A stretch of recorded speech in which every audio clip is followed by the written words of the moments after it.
On page 9 in, wait a minute. Let's see, page 9 in the manual for teachers.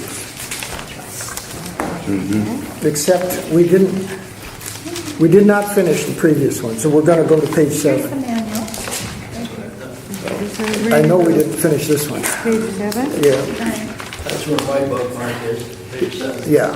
7. Oh, okay. What are the levels of teaching? Yeah, what are the levels of teaching? We got through the first 2 or 3 paragraphs. We did not get through 4 and 5, I believe. So what I'd like to do is just read through the first 3 paragraphs, and then we can see if we want to discuss things, and then finish the last 2, and then hopefully get done and move into the next section. So Patty, if you would start. Do you want me to read the first 3 or just one of them? Or just go around? Yeah, why don't you just read the first paragraph there. Okay. What are the levels of teaching? The teachers of God have no set teaching level. Each teaching learning situation involves a different relationship at the beginning, although the ultimate goal is always the same, to make of the relationship a holy relationship in which both can look upon the Son of God as sinless. There is no one from whom a teacher of God cannot learn, so there is no one whom he cannot teach. However, from a practical point of view, he cannot meet everyone, nor can everyone find him. Therefore, the plan includes very specific contacts to be made for each teacher of God. There are no accidents in salvation. Those who are to meet will meet, because together they have the potential for a holy relationship. They are ready for each other. And again, the keys in here is that in which both can look upon the Son of God as sinless is the potential for any holy relationship.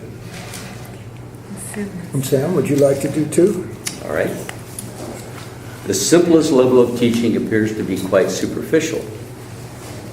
It consists of what seem to be casual encounters, a chance meeting of 2 apparent strangers in an elevator, a child who is not looking where he is going, running into an adult by chance, 2 students happening to walk home together. These are not chance encounters. Each of them has the potential for becoming a teaching-learning situation. Perhaps the seeming strangers in the elevator will smile to one another. Perhaps the adult will not scold the child for bumping into him. Perhaps the students will become friends. Even at the level of the most casual encounters, it is possible for 2 people to lose sight of separate interests. If only for a moment, that moment will be enough. Salvation has come. Simply to lose sight of separate interests. It brings new meaning to the idea. See if you can find something in common with somebody. Dan?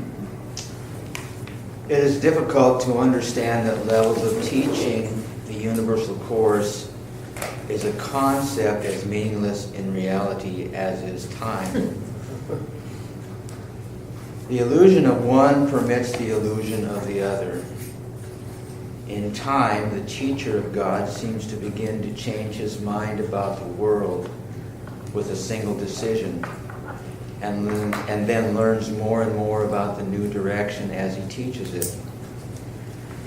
We have covered the illusion of time already, but the illusion of levels of teaching seems to be something different.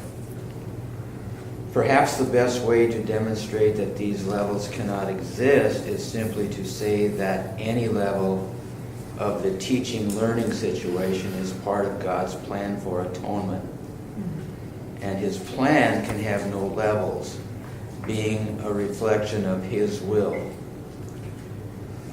Salvation is always ready and always there. God's teachers work at different levels, but the result is always the same. So here we have the oxymoronic paragraph that the Course seems to go through a lot of times. This is the way it is, except that's not real. So it isn't the way it is. So it's all about levels. And we're talking about levels of teaching. And so here in the previous paragraph, it says the simplest level of teaching appears to be quite superficial when people bump into each other. Well, then it goes down, it's obvious that levels can't really exist. Well, why would that be? Because the whole illusion doesn't exist in reality. But it's going to go through the levels because we think that the levels are there. And we think we need to move through the levels before we can get to the mindset where we know there are no levels. So it accommodates the ego. The whole course accommodates the ego because that's where we think we are. And it has to reach us where we think we are. And somebody asked me a couple of weeks ago at a course meeting, what is the holy instant? And I'm thinking that that's when you no longer see the levels and that you're aware that the whole thing is a dream. I don't know, do I have that right? I don't know if you have it right because I don't know if I've really been in that holy instant where everything was. I've been in many instances. And it says even here, lose sight of separate interests. If only for a moment, that moment will be enough, salvation has come. So you could read that to mean that that's a holy instant. But as far as the all-encompassing knowing that I am a channel of everything coming through me, through the Holy Spirit, through the self, through the Christ, through me, and I am encountering someone else, well, that's a holy relationship. So that's a little different than the holy instant. So for me, I think it's easier to have what might be called a holy instant than a holy relationship. Because the holy relationship requires two people to be in that holy instant, in the same place at the same time, in the same mindset through the Holy Spirit. I don't know, it seemed to me that the holy instant is telling me that I don't have to go through this long process, that it can happen like that. It can, and that's what I see the holy instant as it's talked me about too. in the Course when Jesus talks about it. And the Holy Spirit just needs an instant from us, just an instant of absolute willingness. And really an instant feels like the tiniest little bit because it's an instant. But it's the willingness. When I say absolute willingness, it's absolute because it's the willingness to completely drop everything as we know it, like that. Just the willingness. It's like, okay, I'm one moment of feeling and thinking and, whatever we want to call it, of one instant of I'm willing to turn my back on the entire world and everything and everyone in it.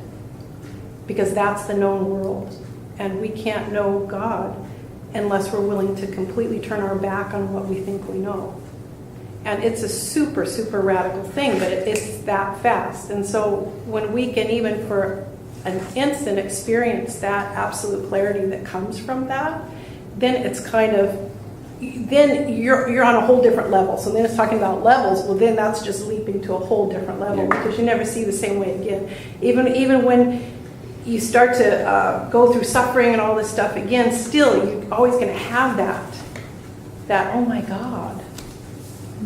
I think that's the epiphany, the mindset of you're in another place. You know that this isn't normal. This is a feeling of exaltation, maybe, or something like that. It's saying here in paragraph 2, though, if it's possible for two people to lose sight of separate interests, if only for a moment, that moment will be enough. Salvation has come. So that's kind of to my mind, anything that is just the only thing present in that moment is love, then fulfills that requirement. Because then the world is gone because it's not in my mind. There's nothing but that moment, that love, and it only has to last for an instant, but you had it. And you know it was there, and you both know it was there. And it is this joining. You have lost sight of separate interests. And there, it doesn't maybe have to be all the epiphany of that deeper feeling that you just described, Nicole. But it's a oneness. Yeah. Losing the separate interest is a sense of oneness.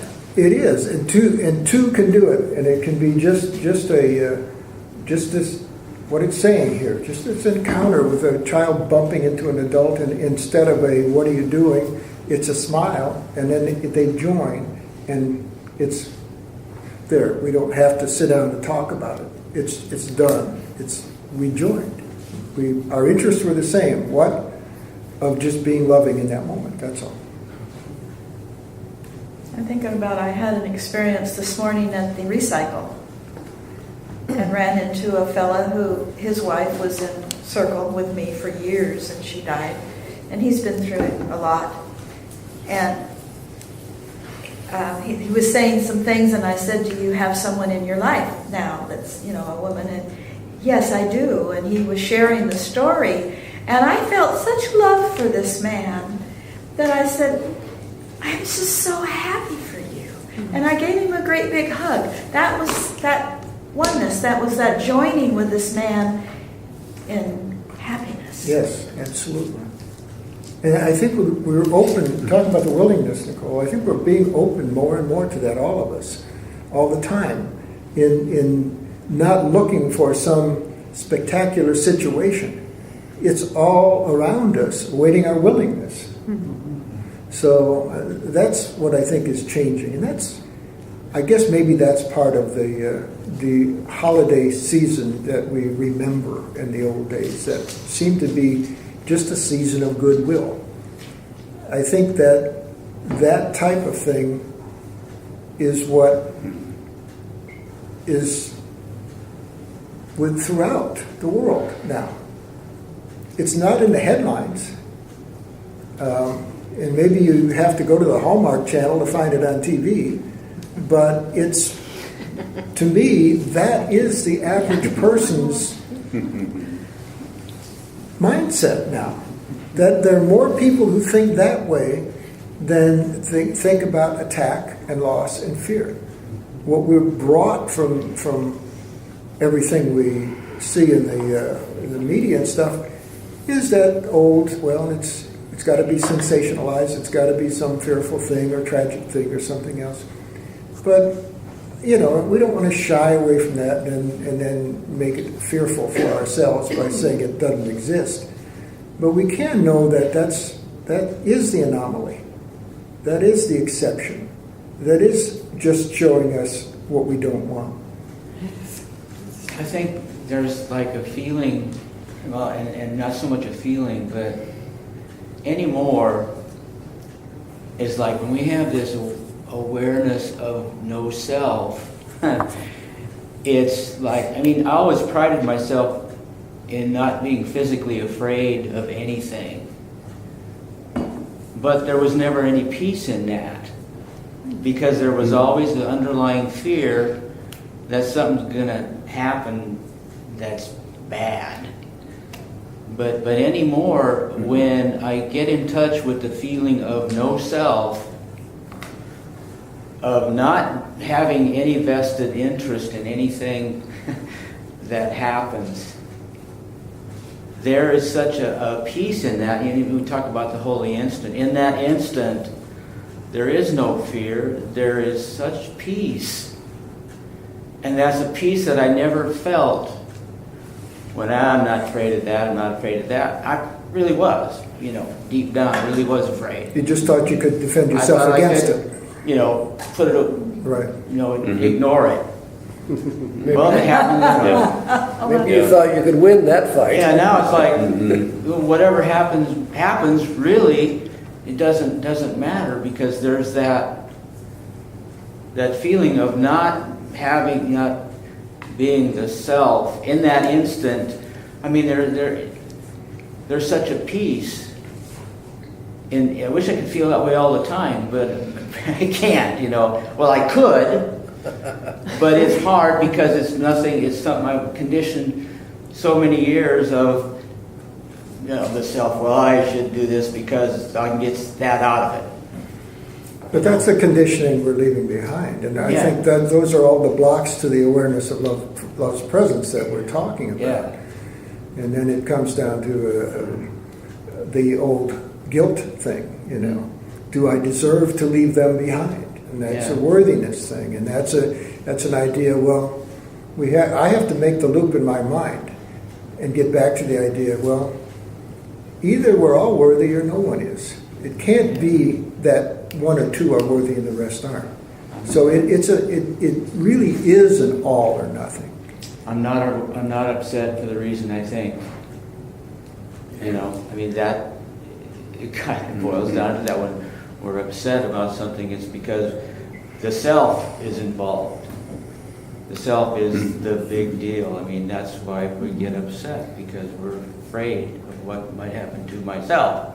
When we get to where it's not no self anymore, what's there to be afraid of? Well, I think if we really get away from ourself, the flip side of that can be we worry about other selves. We become selfless sometimes and worry about others, families, friends, or this or that. And so we don't perceive an ego interest, but we see an interest because of things we value, meaning relationships we value, people we value, family, friends, that sort of thing. And so I think we're being asked to move even past that to a faith into something bigger that's watching over the whole thing, that we don't need to worry about whether we can put our little mitts in there and try to control things or not. Yeah, because it's the same self. Yeah, It's just projected out. right. What I like about it is the inevitability, in these two paragraphs, the inevitability of the plan. And that Yeah. generates confidence. Yes, that's wonderful. You know, Exactly. it's no matter what seems to be going on at the moment, you know, whatever butterflies or stuff is going on inside, the plan is perfect. And now if we can have the Yeah. willingness to see that Yeah. and not come through the ego and say, well, where's my free will in this picture? That's why I mentioned for this whole thing, the idea of the manual for teacher is heavy to do with dealing with the idea of the ego. And wait a minute, am I in control or am I not? Do I have a free will or don't I? And it always goes back to, we went last week, what do you want to be? What do you want to be in front of you, within you, that's expressed out there to display back to you? What do you want there? Who is the I who wants anything? I mean, that's the kicker. If we don't want anything, we don't fear anything, because it's the ego that wants something. I want this, I want that. I want my family to be safe. I want me to be safe. If I want something, the opposite side of that is fear. So if we can stop wanting, we can stop fearing. It's called accepting. Yeah. I think accepting and then maybe rather than wanting and using that word, maybe the idea of willingness would be better. To say, what am I willing to accept? Am I willing to accept the fact that I'm not an ego? Yeah. And it's that split mind, I think, that does have to have that willingness. Yeah. One of the Course statements that I find most meaningful to me is the simplicity of love is the answer, regardless of the question. Mm-hmm. It just covers it all for me. And it's not one-on-one love, it's the recognition of the all-encompassing, Yes. For lack of better words, it's the love of God through us. It is, Jim. In other words, when all I see is love, then I'm actually living as a part of God, not as a human anymore, but it's a part of God. Or another way to put that maybe is that then God is actually living as you. Yeah, there you go. Seeing that there is no separation is love. And that would be the living God. Yeah. I was wondering if anybody has had any experience like this. I did this study for like 2.5 years. It's called Lotus Unfolding. And one of the things we did was we'd have a partner, and one of the things was ask, what do you really want? And so did everybody have that experience? And so you look right in the guy's eyes, and you just don't take your it's uncomfortable looking right at the guy's eyes. But what happens, and it's for this, I don't know how many minutes it is, but what happens is it actually, the God force, the divine force, whatever you want to call it, talks. You end up saying, like what I experienced is like, what do you really want? Love. And it's like, it shakes you because it's like, wow, I really don't love myself. And that's what I found. And that was, I don't know. Has anybody ever had that experience? I've gone through that exercise, and it is, it is amazing how when you're staring eye to eye with someone, the idea of saying a falsehood or any kind of guile in your answer just is not there. No. You can't. It's like you're looking at the soul. Exactly. You're looking, it's like, wow. You know you would be just giving yourself away immediately if you didn't. Yeah. Okay, well, shall we do paragraph 4? Each teaching learning situation is maximal in the sense that each person involved will learn the most that he can from the other person at that time. In this sense, and in this sense only, we can speak of levels of teaching. Using the term in this way, the second level of teaching is a more sustained relationship in which, for a time, two people enter into a fairly intense teaching-learning situation and then appear to separate. As with the first level, these meetings are not accidental, nor is it what appears to be the end of the relationship, a real end. Again, each has learned the most he can at the time, yet all who meet will someday meet again. For it is the destiny of all relationships to become holy. God is not mistaken in his Son. That's a heavy paragraph, isn't it? Yes. Oh, well. Yes, it is. Oh, yeah. There's so much in there. Well, it's very heartening for me. There's considering all of my wife, my children, my grandchildren, and it's saying that no relationship is truly ended. It's always in the final. They're all there. It's all fulfilled. The loved ones are never lost.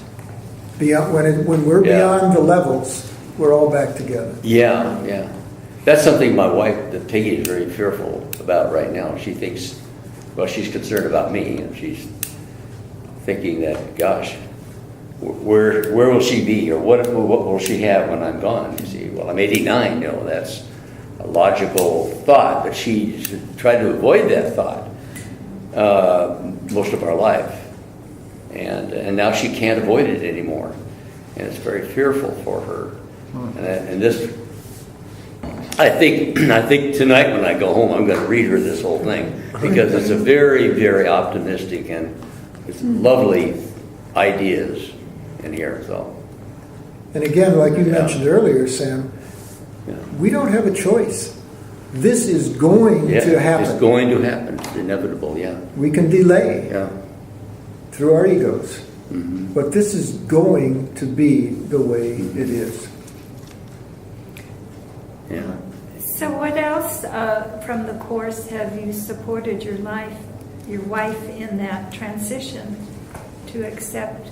Well, I think for me, the Course has been a gradual transformation. The more I can absorb the ideas of the Course, the more I am able to extend love to my family and others that are in my life.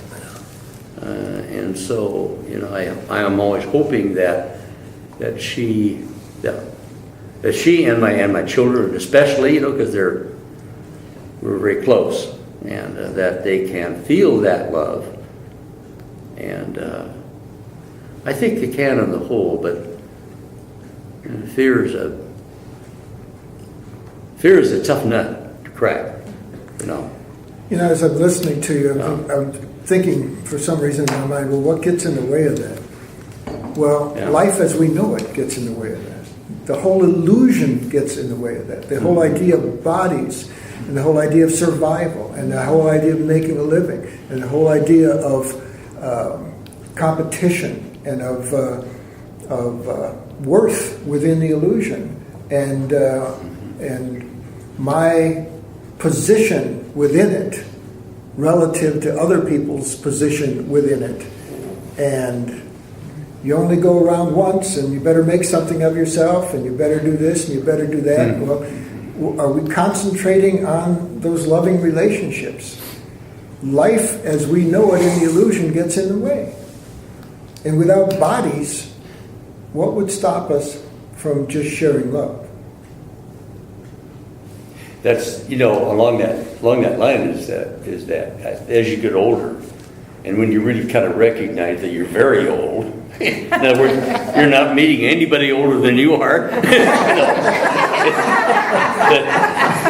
all the aspirations of life that you were busy with, it all begins to dissipate, and all comes down. And the only thing kind of is left is relationships. Yeah. And the other stuff doesn't really matter anymore. So there you are. Yeah. Good place to be, though. Yeah, it is. But it's the most you realize it's the most meaningful aspect of your life anyway. So it's fine. It's okay. So when the Course says all that we'll remember is every loving relationship, every loving thought we've had about anyone or anyone that's had about us or we've had about ourselves, it's pretty easy now, I think, to say, what else would I want to keep? You can see that in all the dedication and all the comments that are made when our President Bush died, and all the wonderful, loving things that have happened. Watching it yesterday on TV, the little bit that I did, that's the whole thing was relationships and love. Yeah. I want to thank you for being older than me. Well, you're from my perspective, you're just a young lady. She just thought she'd point that out. I'm aware.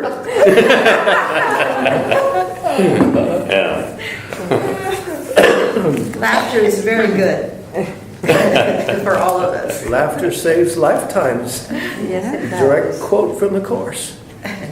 Well, when you get to be my That's age, what it says. all the women of any age are all very attractive. So, you see what I'm seeing? So that's looking at the bright side of things. Yeah. As I look at the idea of the levels, and I'm trying to think of, what would be a good analogy? And it struck me that it might be with these three levels it talks about here. It's like a standard transmission from the old days that used to have first, second, and third gear. And you can be in the first gear, and then you can move to the second gear, and then you move to the third gear, and then when you're really beyond all of that, it's an automatic transmission. And you don't even think about gears anymore. You just go where you know you need to be in your mind, because you've been through all the gears, and you've been through all of that stuff in the past. That may or may not help anybody, I don't know. Yet all who meet will someday meet again, for it is the destiny of all relationships to become holy.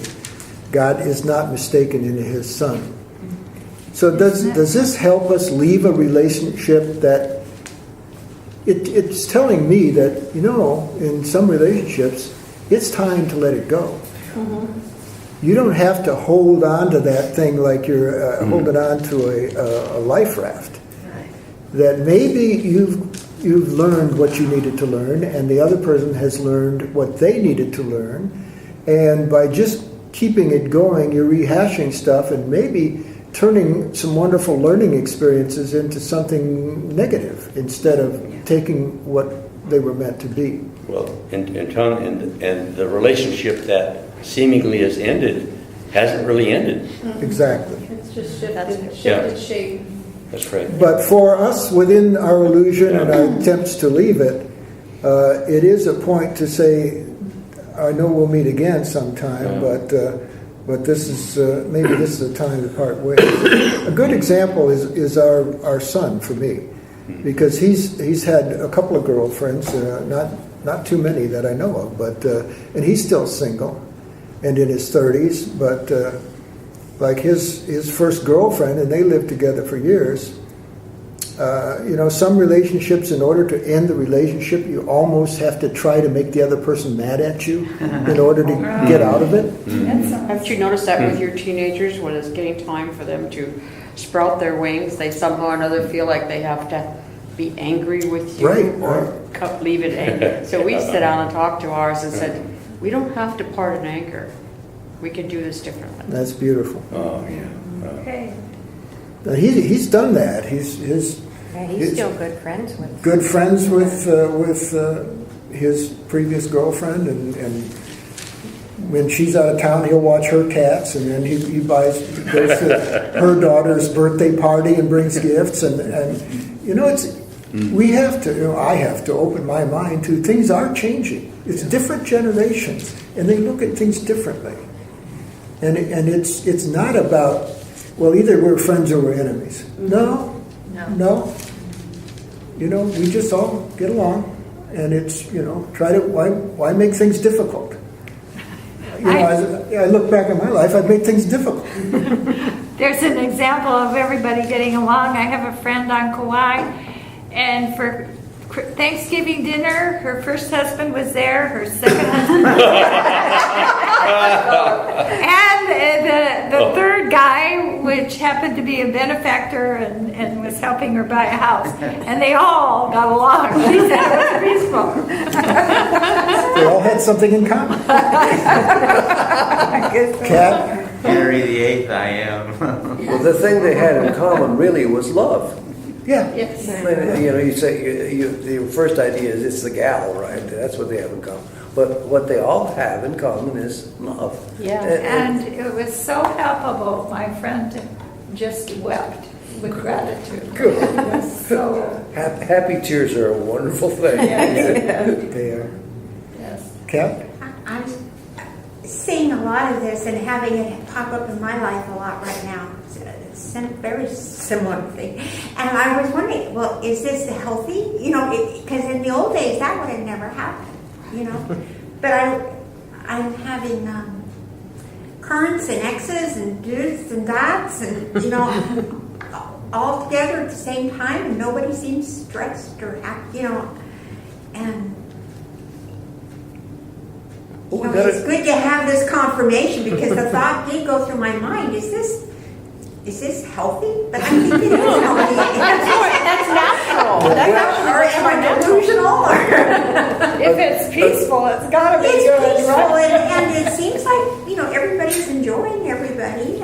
Well, whoever said you can only love one person? That's insanity. Well, whoever says once you love someone, you don't love them That's forever. right. Yeah. That's the part. You can be mad at them. You can, I can remember being so angry at my ex, thinking, how did I waste 25 years? Did it mean nothing? And now, 11, 10 years later, I'm looking back and I'm thinking, it really wasn't a waste. No. You learned a lot. Right. And that's exactly, to me, what this paragraph says. Yeah. It was a holy relationship. Right. Part of your conditioning in our generation, I don't know I hope the youngers don't have to go through this, that once you make that vow, you cannot quit. You got to give it, But that's not true. That's not what I'm seeing. No. And that's where, for me, I want to keep my mind open for change. Yeah. Just because something seemed to be so prolific in my life some decades ago, it has absolutely no relevance in my life now unless I bring it with me. And the value, it doesn't mean that you didn't share growth and love and knowledge. Exactly. And it also doesn't mean that other people have to do the same thing in the same way. No, it's been done. It's been done in the universal mind. And that's why generation to generation come in with a different mindset, with a different basis to their reality coming in. And that's why it's so difficult with real little ones to try to put standards in front of them that we grew up with or their parents grew up with even. And this was a real learning experience for me with my grandchildren, and I'm still in the process. I gotta tell you about my niece. She married this guy who had been married before, and he had 2 kids. And then he and my niece had 2 kids. And they made the ex-wife and her new husband the godparents to these kids. All 4 of the adults and all 4 of the kids went to Disneyland together. Wow. When my niece, who lives in Grand Coulee, when she and her husband go anywhere, they always stay overnight in Ellensburg with the ex-wife and her husband. And every now and then, when everybody is all together, and they're all together off, the whole bunch of them, now there's grandkids involved, you'll hear the ex-wife say something, and my niece's husband will say to her, "That's why we're not married anymore." Or vice versa. It goes both ways. I tell you, I've never seen anything like it in my life. It's really a lesson in love. And That's wonderful. Letting go. Yeah, letting go. You know, if you had a brother or sister or a family and you grow up, you get mad at each other, you know, and you think you never want to talk to them again, you know. But you're not really mad for long, you know. We can carry it as long as we want, can't we? We have to make the decision, don't we, to let it go, or to want to let it, be willing to let it go. We have to make the decision to be willing to look at it differently, because in the past, I can think there's joy in holding on to a grudge that you think is absolutely justified. There's joy in it in the past, and that's not there anymore. It doesn't have to be there anymore. It makes no sense now. It's a different dynamic entirely. I've decided to, in thinking about my first wife, which my attorney said our divorce was the worst one he ever heard of, I've decided in thinking about my first wife that I want to remember the love that was there when we first got married and not the hatred that was there at the end of it. You know?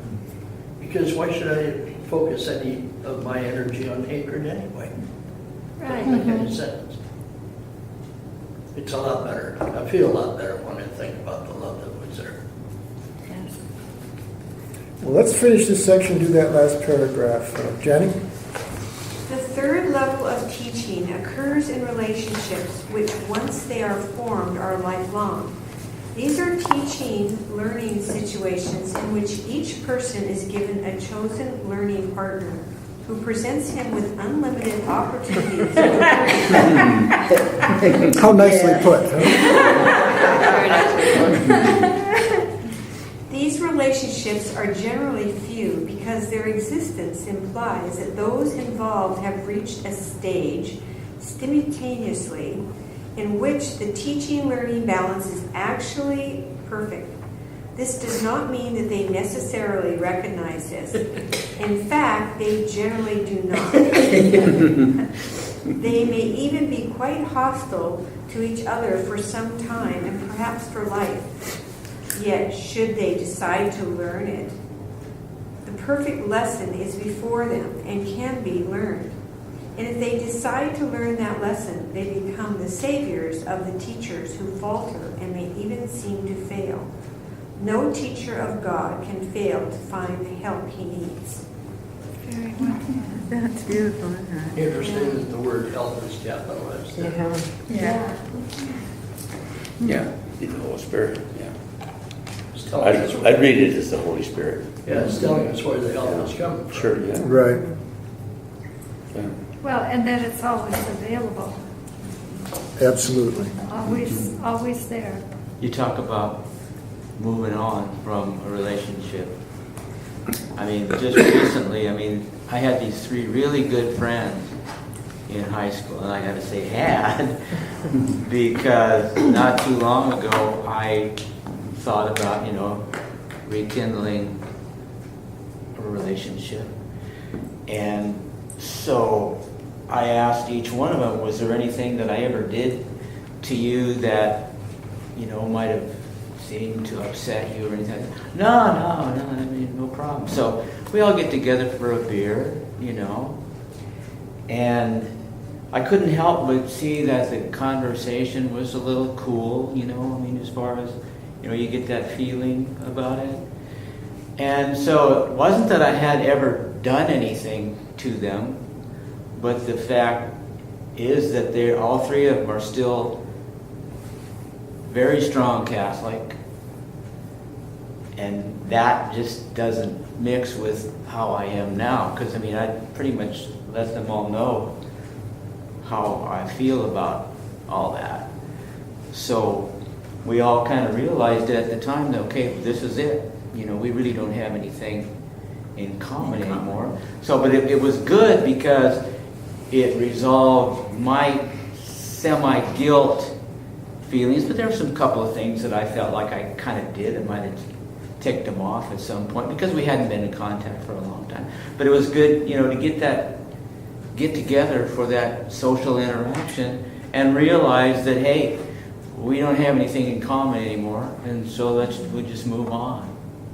So that was good because, again, I had harbored some long-term guilt because of some things I thought I might have done, and so it was good to be able to just let it go and move on. So, and that was a key word at the end there, isn't it? It's to let go of the guilt. Yeah. Because a lot of the guilt that we have, that we think others may have a certain condemning thought toward us, has never existed at all, except in our minds. Yeah. So to recognize that, and then, to me, it doesn't make any sense to try to push a relationship that doesn't feel right in the first place. Yeah. Because you're doing that out of guilt too, if you think about it. Mm-hmm. I should be a good person here. They should like me. They should, it's if they don't like me, there must be something wrong with me, type of thing. And I think what this section is saying is, just let them come and go and be available to what is there for you in the lesson. And it doesn't mean that if the next lesson comes from a different person, that you failed with the last one.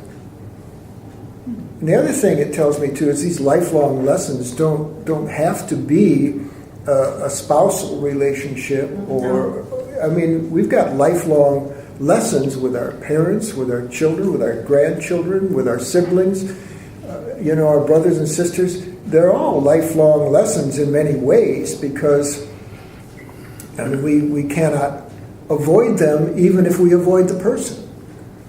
The lesson's still there. So we all have more than chance encounters that are available to us. So, Patty and I have been married for 45 years, and we seem to bounce things off each other constantly and finish each other's sentences and other things like that. But that doesn't mean that we don't have relationships with our children that are that way, or that the grandchildren can be that way, or even redoing relationships with our parents, even if they seem to have passed. That's one that we don't sometimes think about, or other people that we know who have passed. It's all happening now. There's sometimes more healing even happens if that's the case, because you can invoke a meeting with them spiritually. Sure. And sometimes that unfolds so much more beautifully because the barriers aren't there. And can show us incredible things that we just didn't see before and didn't experience before. There are some things that, if we can just let them go. For a long time I held some very hard feelings towards my father because of our relationship. And for a long time I blamed him for how I am, because I felt like, well, you taught me this. Well, once I can let that go and realize that he did the best he could, so there's no reason for me to hold anything against him, because, his conditioning only allowed him to be a certain way. Just like mine sometimes only allows me to be a certain way until I realize it and let that go. So by letting it go, we can get rid of a whole lot of issues. Now, what if there's another scenario or 2 or 10 or 1,000 with you and your father? What if what you perceive to have been your relationship was just one of many? Oh, yeah. And one of many to the point that your whole history with your father is subject to all these other ones, as in addition to the one you seem to recall. Sure, because I brought it from a previous incarnation, And previous incarnations aren't previous, we've learned. Right. It's all going on at the same time. I want to take us back to, let's go to... Could I interject something for just a moment? Absolutely not. Yeah. Too bad. Oh, okay. He doesn't listen. That was good. Did you hear Patty? What'd she say? She said, he doesn't listen either.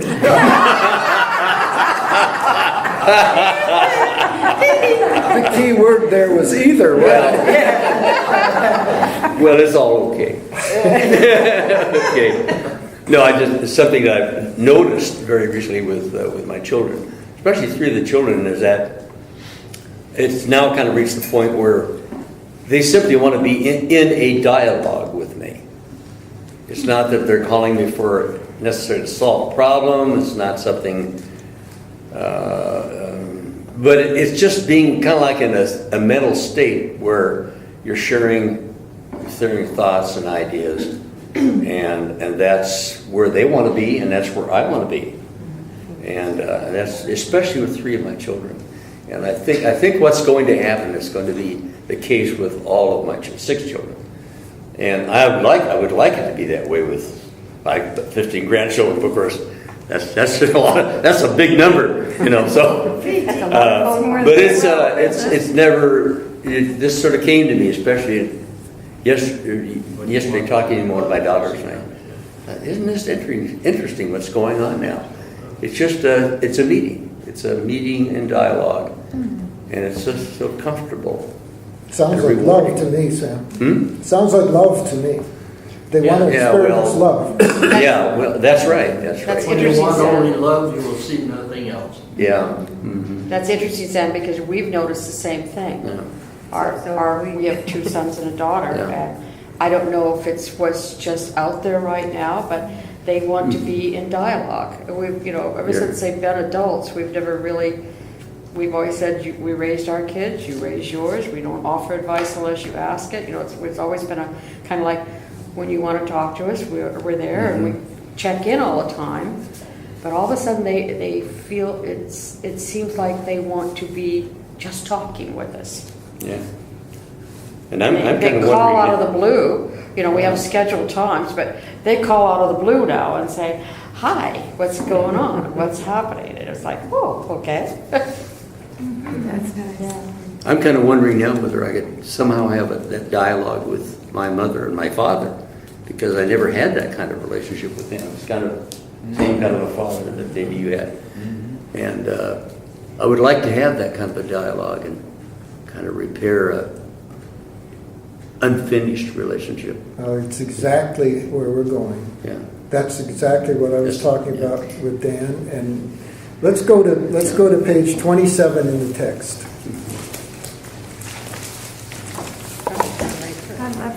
Did you read? I did.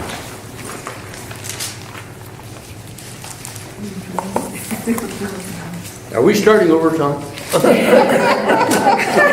I hope so.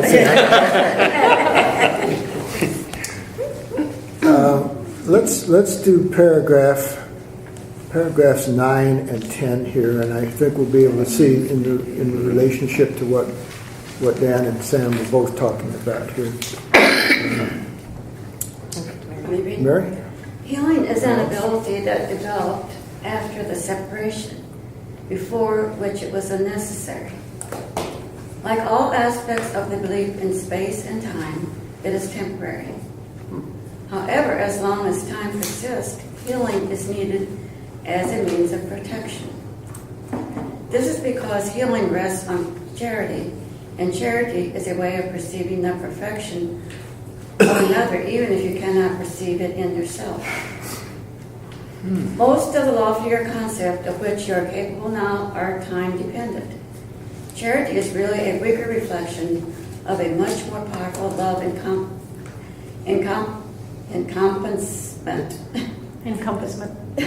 that is far beyond any form of charity that you can conceive of as yet. Charity is essential to right-mindedness in the limited sense in which it can now be attained. There's a bunch of key stuff here. This is because healing rests on charity, and charity is a way of perceiving the perfection of another, even if you cannot perceive it in yourself. And it says That's most of the other much larger view of charity. Yes, it says most other things are time dependent. This isn't. You see where we're going with this? Yeah. Charity is essential to right-mindedness in the limited sense in which it can now be attained. So let's then read the last paragraph 10 here, Scott. Charity is a way of looking at another as if he had already gone far beyond his actual accomplishments in time. Since his own thinking is faulty, he cannot see the atonement for himself, or he would have no need of charity. The charity that is accorded him is both an acknowledgement that he needs help and a recognition that he will accept it. Both of these perceptions clearly imply their dependence on time, making it apparent that charity still lies within the limitations of this world. I said before that only revelation transcends time. The miracle, as an expression of charity, can only shorten it. It must be understood, however, that whenever you offer a miracle to another, you are shortening the suffering of both of you. This corrects retroactively as well as progressively. Now that part, that last sentence. And if that isn't enough, when it says this corrects retroactively as well as progressively, I'm going to read the way it was originally written. The way it was originally written is, this introduces a correction into the record, which corrects retroactively as well as progressively. Into the record. Into the record. Has anybody heard of the word record being used? Oh, yeah. The Akashic record. The Akashic record, Yes. Yeah. You can change the whole record, retroactively and progressively. Wow. Can you say an example, like a real life example in this world of exactly this? Like one person did so and so, and Let me use you as an example, if I can, Jen. okay. Is there something in the past that you recall about someone who has departed this world as you know it, and a relationship or some event that you wish would have happened differently? No. Nothing. I forgave all that. Then it's done, and you've already done it, and the record is already clear, so you are the example. And if I hadn't, You can still go back and do it. You would remember it. even if it's passed. That's what we're talking about here. It's all happening now. We change the whole record when we change our mind Our mind. about. And it does go down to what do you want to be the truth. Because when you're in a dream, and you can awaken to a degree in the dream and say within the dream, what do I want to be the truth within this dream? You can change it like that. We just don't believe we're in a dream. We think this is reality. Yeah, sometimes it's hard for me to, like, each sentence I have to concentrate on each sentence, and I'm still concentrating on that sentence, and then the next sentence comes, and I'm concentrating so I can put it all together in real life. I think that's how my brain works. Yes. It's like I have to so many words, like, oh, this and this and that. It's like I have to, I don't think I'm very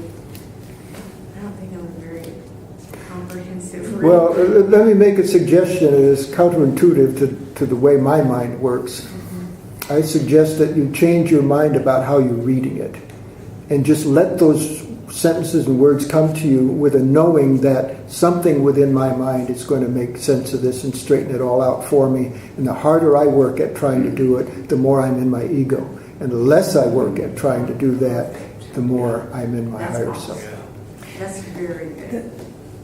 Well, because the truths that are expressed in the Course are so multidimensional, so much of the time. So there's so many different facets of each poignant truth that gets communicated. It can be looked at different ways. And like one of the places I've gone to with this that seems amazing to me is the retroactive part. Oh yeah, miracles collapse time and space. So the fact that like my brother, my mother, my brother, myself, my mom's mom, like everyone had, like debilitating anxiety. And I don't have it anymore. With some of the experiences I've been through and so forth, it fell away. You know, that kind of anxiety that just kind of gnaws at you all the time and controls the way you think and the decisions you're going to make, all based on keeping yourself from just feeling overly anxious and terrified, and tyrannizing yourself in your mind all the time. It's just not there. Completely not there. And that's never happened before in the family. So it's like when that's occurred to me, you know, it occurred to me one day speaking with my mother, and she's talking about what she still gets worried about or anxious about, but it's very different even in her than it used to be. It would have to and be. It's a bit different in my brother.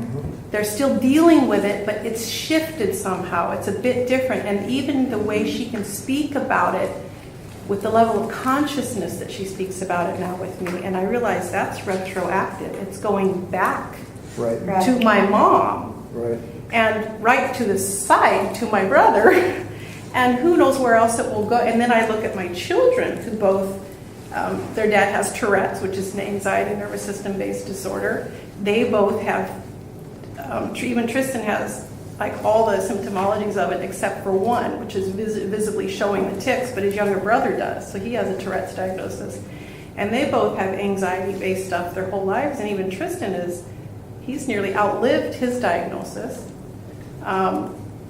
of anxiety, and I realized that's the best way to help my entire gene pool is just focusing here and freeing up here.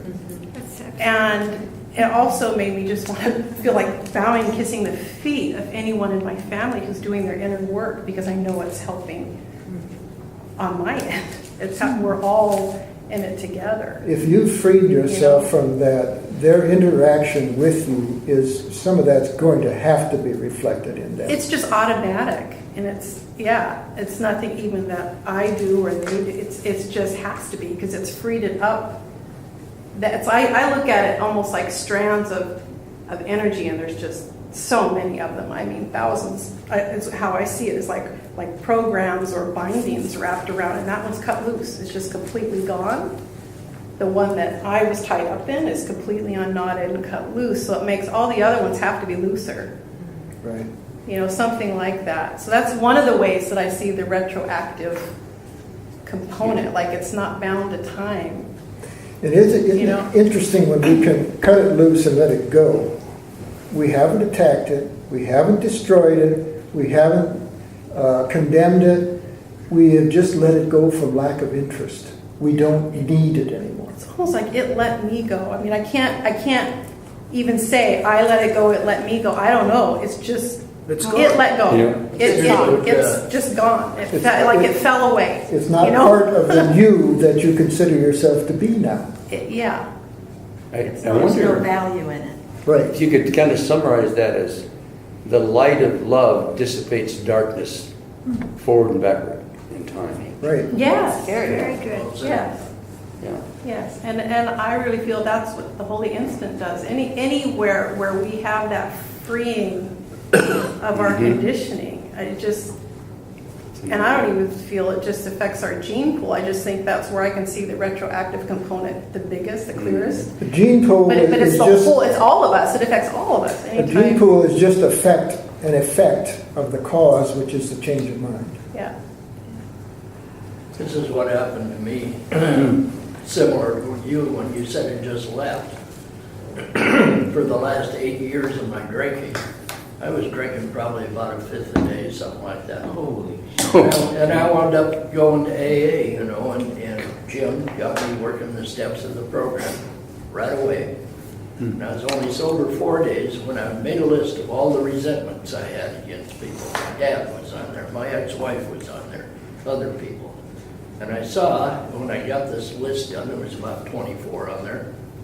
I got to looking at it and I saw that there was one common thing in all of those, and that was me. And I asked myself, do you suppose the problem is not with them? That was brave. It was very brave. I have never wanted to drink since that day, 35 years ago. What a revelation to have about yourself, isn't it? Yes. Yeah. It's the pogo revelation. Yeah. I admit the enemy and there's us. So even this last sentence gets me real excited when I'm thinking about the book Anita Moorjani, I think her name was. Yeah. And her labs reports were already drawn, but the results depended on her decision whether she was going to live or die. And so it's absolutely you retroactively and also forward. It's really outside the box, isn't it? Well, it made me realize, just listening to you guys and stuff, is that, I said, well, I forgave everybody that I had thought that they made me this way or that way. I've forgiven them.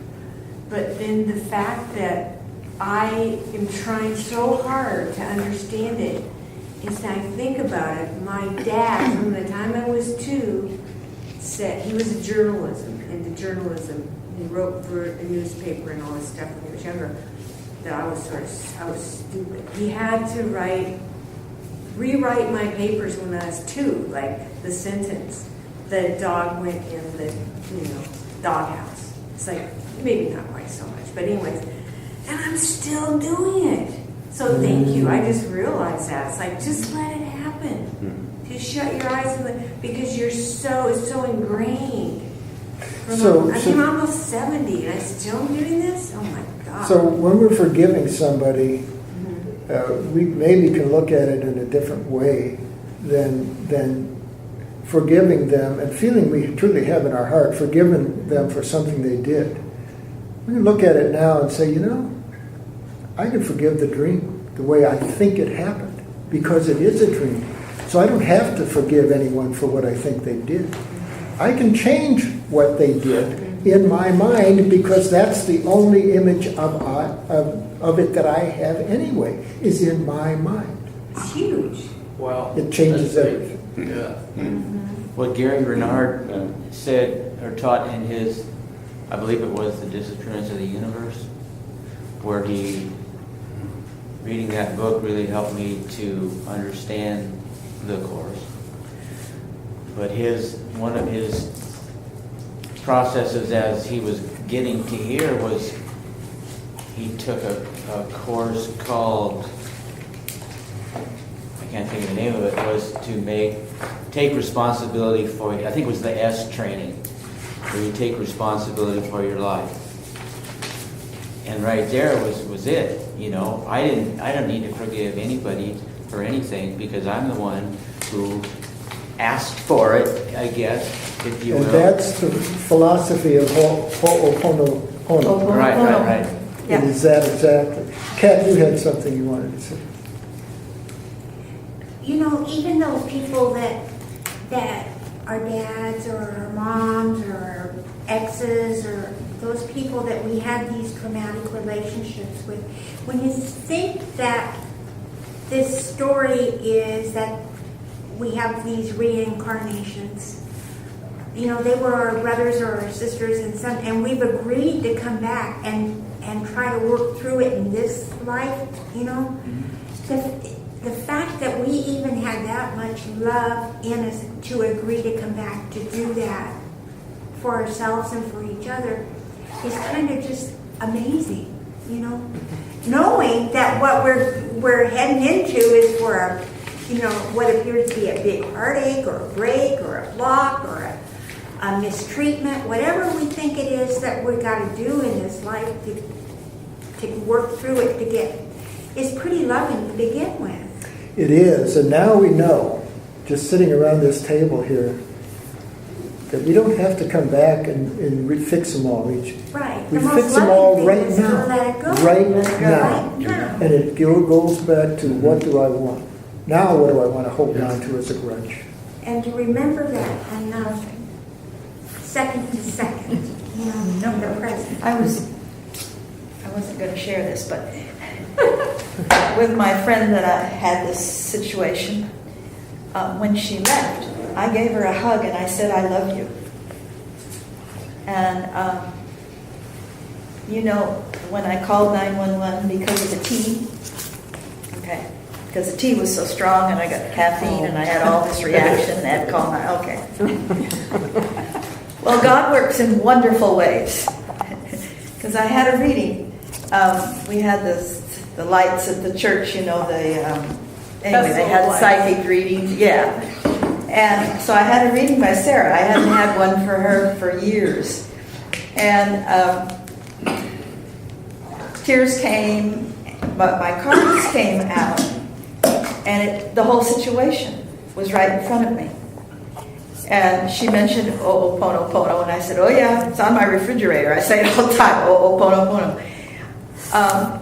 But what she came out with was, she said, she's not your cup of tea. Oh. I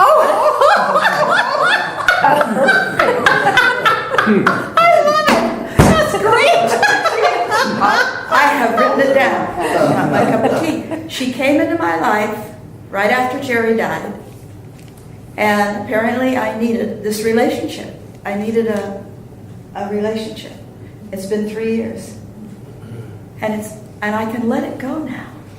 And celebrate. Really. I mean, I love her. And I can let her go. Not your cup of tea. He's not my cup of tea. And But Sarah you can still said, be grateful to her and for her. oh yes, I am. And Sarah said, you are just, she says, you don't know what's coming, but the gifts, you're moving on, honey. You're moving on. Okay. So I'm open. I don't know where I'm moving, guys, but I'm moving on. Fasten your seatbelt. But wasn't that something? I mean, That's wonderful. You're my cup of tea. definitely. I don't know why I said that. It just occurred to me. Isn't that special? Okay. Anyway, I thank all of you for letting me share. Thank you for sharing, Patty. We always like your sharing. Well, this group is a lot more sharing than the last time I was here several years ago. The quality and the honesty and the course-related things in your life is just wonderful. I am so blessed to be here, lady. You're